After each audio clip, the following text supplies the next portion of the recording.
SIR প্রক্রিয়া শুরু হতেই এই রাজ্য ছেড়ে বাংলাদেশে ফেরার হিড়িক পড়ে গিয়েছে। দেশে ফেরার জন্য গত সোমবার থেকেই স্বরূপনগরের হাকিমপুর সীমান্তে ভিড় জমিয়েছেন বাংলাদেশিরা। ইতিমধ্যে বহু মানুষ হাকিমপুর সীমান্ত দিয়ে বাংলাদেশে ফিরে গিয়েছেন। বিষয়টি খতিয়ে দেখতে হাকিমপুর সীমান্তে পৌঁছল সিএন। রবিবার সেখানে দেখা গেল একেবারে অন্যরকম দৃশ্য। অন্যান্য দিনের তুলনায় ভিড় অনেকটাই কম। একেবারে হাতে গোনা 10 থেকে 12 জন বাংলাদেশি অনুপ্রবেশকারী রয়েছেন এই হাকিমপুর চেকপোস্ট সংলগ্ন এলাকায়। তারা সকলেই অবৈধ উপায়ে ভারতে প্রবেশ করেছেন।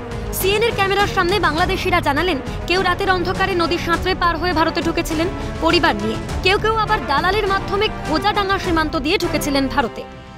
আমরা খাল সাঁতার দিয়ে এসেছিলাম, বুঝলেন। আমাদের সঙ্গে 4-5 জন ছিল। এই মহিলা ফ্যামিলি ট্যামিলি সব ওইভাবে এসেছিলাম। কোন দিক থেকে এসেছিলেন? এসেছিলাম আপনার এই ধামাখালি নাকি বললেন, অনেক দিনের ব্যাপার তো খেয়াল নেই। কোথায় ছিলেন? ছিলাম হলো আপনার হাওড়া। আমার এখানে কোনো ডকুমেন্টস নেই। ভোটার কার্ড, আধার কার্ড করেন? না না, আমরা করিনি। যেটা সত্য সেটাই বলো, আমাদের কোনো কিছু হয়নি। এই 2 বছর। 2 বছর কি করে থাকলেন ডকুমেন্টস ছাড়া? ডকুমেন্টস ছাড়া থাকলাম, ওই ক্যাশারের কাজ করতাম, তো ময়লার কাজ করতাম আর কি। এইভাবে চলেছে এই 2 বছর। চেষ্টা করেনি ডকুমেন্টস করার? না, করেছে, অনেক বলেছে, আমরা করিনি। ঘুনি নিউটাউনে। কিভাবে ভারতে এসেছিলেন? চোরাই পথে। দালাল মারফত? হ্যাঁ। কত টাকা নিয়েছিল দালাল? 2-3 হাজার টাকা করে নিয়েছিল এক একজনের কাছ থেকে। কতজন এসেছিলেন? আমি এসছি, আমার মা এসেছিল আর আমার ছোট বোন এসেছিলাম। কতদিন আগে এসেছিলেন ভারতে? 4-5 বছর হয়ে গেছে। চিকিৎসার জন্য? কি জন্য এসেছিলেন ভারতে? পেটের জ্বালায় এসেছিলাম। আমাদের কোনো কর্মক্ষেত্রে কোনো কিছুই নেই। অনেক ছোট থাকতে বাবা ছেড়ে চলে গেছে।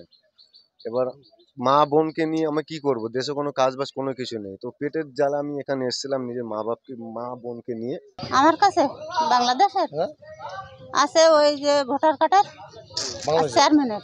আর এখানকার কিছু নেই। আধার কার্ড, ভোটার কার্ড, আধার কার্ড কিছু নেই। কত বছর ছিলেন এখানে? 3 বছর। কি করতেন? ওই ফ্ল্যাট বাড়ি কাজ করতাম। কার মাধ্যমে পার হয়েছিলেন বলুন?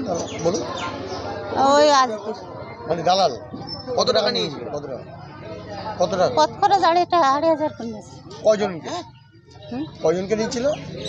আমরা তো 4 জন আসলাম। 4 জনে কত টাকা করে নিয়েছিল? 2,500 টাকা করে নিয়েছি। আমরা খোঁজাডাঙ্গাতে ঢুকলাম। খোঁজাডাঙ্গা সীমান্ত। এই 2 বছর। কিভাবে এসেছিলেন? মানুষজন আইছিল, ওদের সঙ্গে আমি আইছিলাম। তারা যে কিভাবে আইছিলাম এটা বলতে পারবো না। দালাল অনেক লোকজন আইছিল, তাদের সঙ্গে আমি আইছিলাম। এই যে অনেক লোকজন আইছে, ওদের সঙ্গে আমি আইছি, ওদের সঙ্গে আমার কথা। 4-5 জন একসঙ্গে আইছিলাম। ভারতে কোথায় ছিলেন? ভারতে আমি ছিলাম নিউটাউন, রাম মন্দির কাজ করতাম। স্বভাবতই প্রশ্ন উঠছে যে নিরাপত্তা বাহিনীর নজর এড়িয়ে কিভাবে এদেশে প্রবেশ করেছিল বাংলাদেশি অনুপ্রবেশকারীরা। এই ব্যর্থতার দায় কার? প্রশ্ন ওয়াকিবহাল মহলে। শামীম মোল্লার রিপোর্ট, ক্যালকাটা নিউজ।